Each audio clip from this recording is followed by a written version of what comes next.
pembahasan yang tadi di atasnya atau gimana ini? Ini masih lanjut. Jadi bahasa-bahasa singkat di dalam fikih itu terkadang pakai na'am, yambahi, layambahi, yajuz. Nah, sekarang kalau dilalah hukumnya apa kalau na'am? Berarti kalau na'am itu maksudnya ya hukum ini masih tetap normal, artinya tetap boleh air tersebut, tetap kita mengatakan bahwasanya air tersebut tidak dikatakan mustakmal. Nah, bahasa la yadurru ay hukman, tidak mempengaruhi secara hukum. Ya, ketika ada air dari tangannya orang yang hadas dari sini pindah ke sini, maka secara hukum ini tidak mempengaruhi terhadap mustakmal. Artinya hukumnya masih tetap hukum yang pertama. Ya, cuma bahasa cakepnya orang fikih bahasanya pakainya ya, tanpa harus mengulang hukum yang telah dijelaskan sebelumnya. Ya, sebagaimana kata-kata wakada ini namanya tangdirul hukmi. Jadi membuat hukum tapi dengan cara yang ringkas. Wakada itu maksudnya hukumnya seperti yang saya tadi sebutkan tadi lah ya. Ya, itu istilah-istilah ringkasnya. Ya, ini pemahaman bahasa ya. Yeah. Kalau dalam penulis itu memang punya karakter tersendiri atau punya kayak Pak Edi Mariono itu kan seorang penulis punya karakter tulisan tersendiri ya, berpuisi, bagaimana improve, membuat paragraf gitu ya.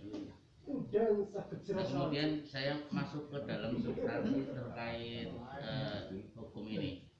Tadi yang pengertian ma'un mutlak, yang ma'un mutlak tadi memang sudah dibahas terkait apa saja, apa itu yang disebut dengan air yang mutlak. Nah, kalau yang tadi sudah berubah jelas ya, yang sudah berubah seperti air sirup dan lain-lain. Kalau air yang dipanasin itu berubah enggak itu? Air digodok. Itu kalau air rebusan itu tidak mempengaruhi terhadap hukum daripada air itu sendiri. Ya memang ada yang panasnya karena terik matahari kemudian ditaruh di bejana besi. Itu makruh meskipun Imam Nawawi mengatakan tidak makruh. Ya. Tetapi kalau air secara panas itu ada bedanya. Baik air dingin ataupun air panas itu kalau secara hukum bisa suci dan mensucikan itu tidak ada bedanya dan tidak mempengaruhi terhadap status kemutlakan air itu sendiri. Berarti kalau kita bersuci baik hadas kecil maupun hadas besar dengan menggunakan water heater, baik yang pakai apa itu namanya gas ataupun pakai panel solar itu termasuk masih mutlak air mutlak gitu. Masih air mutlak. Selagi bentuknya masih air. Oh iya. Ya, tidak berubah menjadi uap. Oh, berarti sauna itu lain lagi ya? Sauna siapa, Bang? Sauna. Spa. Sauna kan uap. Iya, sauna. Mandi uap. Itu mandi kesehatan. Tadi tidak bisa untuk bersuci kalau yang sudah. Tapi kalau sekedar kita karena sudah tua ya, mandi pagi perlu air direbus, berarti air itu masih mutlak. Jadi suci dan mensucikan. Mutlak. Ya artinya berarti air yang panas dengan air godokan sama aja kan? Ampun Pak Gembong modern. Ya sudah, saya kira ini. Ini ada biasanya praktek dalam berwudu. Oh nggih. Ini kan kebanyakan yang saya jumpai bukan dari sini ke sini, tapi dari atas ke bawah. Di air yang mengalir itu termasuk dari sini ke sini itu mustakmal apa enggak? Kan yang dibasuh atas dulu. Kalau ini otomatis kan larinya ke sini, kan? Otomatis tidak ke sini, larinya ke sini. Makanya yang bagus kan dari sini ke sini. Tapi kebanyakan yang dijumpai itu pas dari sini dari lengan ke jari-jari. Itu yang dari lengan ke sini airnya walaupun itu mengalir mustakmal apa enggak hukumnya gitu. Oke. Ini juga sebenarnya masalah ya, ini pertanyaannya yang memang bagus sebenarnya. Jadi masalah ini juga menjadi perselisihan antara Imam Ibnu Hajar sama Romli. Ya. Yang kesimpulannya kayak gini. Kalau dikatakan mustamal atau tidak, itu tidak. Ini khusus yang tadi. Cuma di situ yang menjadi khilaf, kalau wudunya pakai keran, bagusnya dari sini. Kalau wudunya pakai keran. Dari atas ya. Ya, ini. Kalau Imam Ibnu Hajar dan Romli sepakat kalau wudunya pakai keran. Kalau wudunya pakai gayung, Imam Ibnu Hajar mengatakan wudu tetap dari sini. Tapi kalau Imam Romli dari sini. Ini pertimbangannya. Kalau dari gayung itu menghindari tadi yang namanya mustakmal. Kalau dari sini kan nggak mustakmal. Kalau kita pakainya iftiraq kayak gini. Dan dia bisa, ini memang realistisnya memang kayak gitu. Tetapi sebenarnya ini terkait tentang cara. Adapun status hukum itu tidak berpengaruh apakah itu mustakmal atau tidak. Tetapi yang lebih baik sebenarnya dari sini. Jadi ketika wudu di keran itu dari sini. Ketika ngambil dengan tangan bagusnya dari sini. Ya kalau dipikir-pikir susah juga kalau dari sini atau kayak gini ya, ini susah. Ini memang perbedaan antara Ibnu Hajar dan Romli. Ini terkait tentang cara. Tapi kedua-duanya dinyatakan sah. Sah. Secara hukum sah, hanya berbeda mana yang lebih utama. Jadi ini memang perdebatan yang sebenarnya hanya mempengaruhi kepada keutamaan saja, tetapi tidak mempengaruhi kepada sah atau tidaknya suatu ibadah. Jadi karena saking detailnya ulama zaman dulu itu ya hal-hal yang tidak membatalkan saja itu menjadi perselisihan ya. Tapi perselisihan dalam tanda kutip ingin mencari yang terbaik ya. Bukan perselisihan dalam tanda kutip karena ya ingin gengsi-gengsian tidak ya. Nah, kemudian ini tadi nampaknya dari pembahasan ini ada satu kata kunci yang sangat menentukan dalam hal air ini mustakmal atau tidak, yaitu ukuran dua kulah. Nampaknya dalam pembahasan di kitab ini ukuran dua kulah ini menjadi sangat menentukan terhadap mustakmal dan tidaknya itu. Nah, ini dari mana ini Imam Syafi'i kok memberikan takaran dua kulah, dan yang lain mungkin pendapat yang lain bagaimana?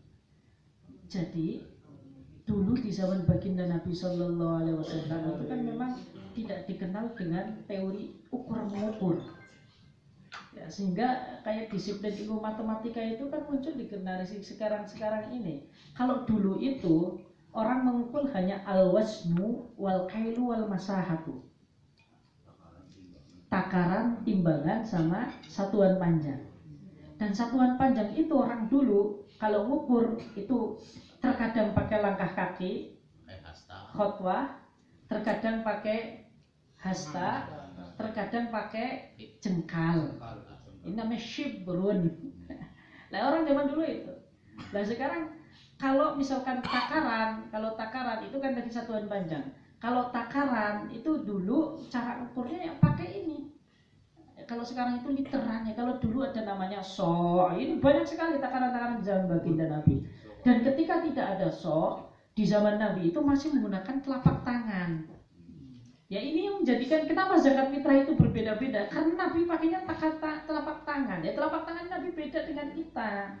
Standar orang Arab beda dengan kita. Nah, yang menjadi khilaf kenapa ada yang mengatakan 2,5 kilo, kemudian 3 kilo. Karena telapak tangan ini loh ketika dirubahkan lalu dikilokan, perbedaan ini kan tentunya akan menjadi perbedaan juga di dalam satuan. Termasuk tingginya harus berapa juga. Nah, air itu oleh ulama dulu diambil. Ada yang mengatakan 500 kati, itu takaran-takaran Irak itu ya. Ya, takaran-takaran Irak, dan takarannya sampai sekarang tidak ada. Lalu diterjemahkan oleh ulama, lalu dengan bahasa yang paling mudah yang sudah familiar dan mendunia itu dibuat liter. Jadi dulu itu takarannya pakai air ini, kemudian air liter kati Baghdadi, tempat-tempat yang ada di zaman dahulu. Cuma kalau itu diterjemahkan dalam kitab-kitab kan susah dipahami. Nah, makanya ulama-ulama yang kontemporer itu akhirnya membuat satuan yang sudah mendunia dengan liter. Maka bahasanya adalah 200 liter atau kisaran 215 lah, 216, 200 sampai 216, 200 ke atas. Sifatnya bukan tahdidan tapi takriban. Kenapa bahasanya bukan tahdidan? Karena tidak bisa dipastikan. Ya. Ya, ini hanya mendekatkan saja. Tetapi insya Allah kalau sudah mendekati, ya itu tidak jadi masalah. Jadi ukurannya munculnya semacam itu.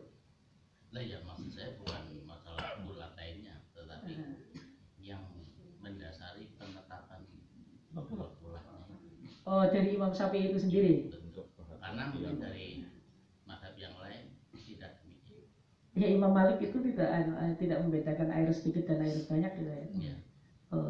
Ya, ini PR. Jadi Imam Syafi'i itu mengambil kesimpulan air banyak kok 2 kulah itu seperti apa? Padahal hadisnya itu kan al-ma'ul katsiru la yunajjisuhu syai'un. Ini pertanyaan bagus, catatan bagi saya ya.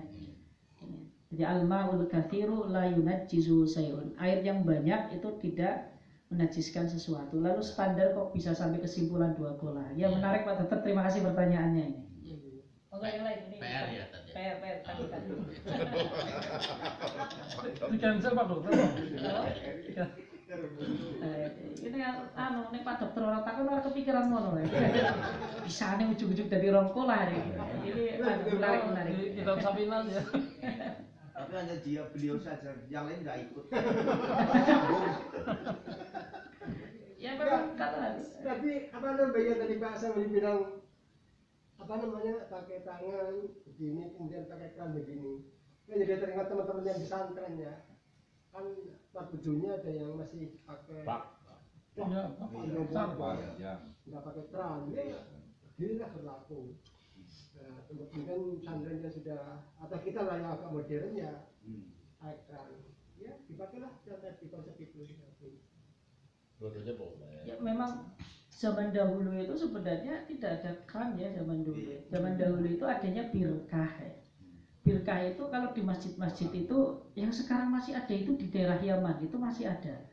Jadi masjid-masjid yang dibangun di era 300-an seperti Masjid Ba'alawi, kemudian masjid yang di era 500-an seperti Masjid Sabgo, itu kolam-kolam zaman dahulu itu masih ada itu. Yang saya heran itu tidak dibuat dengan semen tapi bisa keras seperti semen ini. Itu tidak dengan semen. Itu tidak tahu seperti apa itu teorinya, itu tiba-tiba dikasih air dan itu saya nyata itu birkah. Biasanya geduk ke dalam. Airnya nanti mengalir di atas ya. Ya meskipun sekarang sudah ada tambahan pipa-pipanya. Tapi kalau zaman dulu itu ya seperti birkah itu. Kayak semacam gombangan ya. Di dalam masjid tempat wudhunya dikasih gombangan, nanti ada tangga dulu gitu. Kemudian setelah tangga nanti ada aliran yang keluar supaya air tersebut tidak mustamah. Bapak Sadam? Enggak. Barangkali mau menjawabnya monggo. Beneran orang sudah PR ya.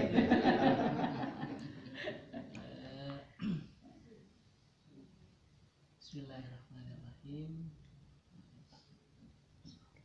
Fi syurutis sholati asyartu ma yatawaqqafu alaihi sihhatus shalah. Yang di sini as-sihhatu ini apa namanya? Tasniyah. Kenapa di sini tidak pakai tatawaqqaf? Fil mudhari'nya tidak pakai muannas. Nggih. Jadi kan kalau aturan kan kalau fa'ilnya muannas itu kan maka harus ada ta gitu kan. Kalau fa'ilnya tidak muannas maka tidak. Nah, ini permasalahannya muannas yang ada di dalam sihatun itu muannasnya muannas majazi. Ketika muannas majazi itu wajib diberi alamat ta'nis kalau ingin mengembalikan dhamir.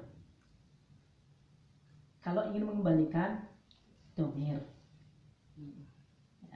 Karena mu'annas majazi maka bisa dibaca tatawaqqabu, boleh ya tawaqqabu. Sebab sihah itu mu'annas tetapi bukan mu'annas hakiki. Yang mu'annas hakiki itu yang perempuan itu ya.